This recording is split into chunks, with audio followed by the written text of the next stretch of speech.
really concerned about this particular move in fire safety.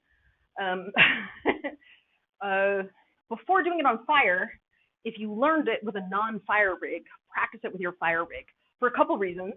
Your head may not bounce back the same way.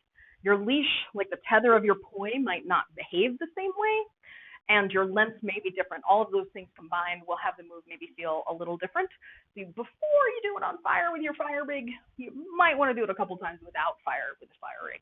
If you do this movement and you accidentally get caught in here, like yours did, where you accidentally get caught in your elbow, this can actually be above where the top of your gauntlet is. And you might have metal hardware here, so it's something to be aware of the first time you spin. And the first time you try this on fire, this might be above where the top of the gauntlet is. So this is really the danger zone, is if you accidentally end up with something like this. Like I conveniently have already demonstrated here now. Let me ban the burn that you would get. I definitely recommend you have covering here, particularly if you have a metal chain, if you're doing it on fire, so that you don't accidentally burn your forearm with the fire or with the metal attachment point between the wicking and whatever your leash is made of. I mean, you can do it.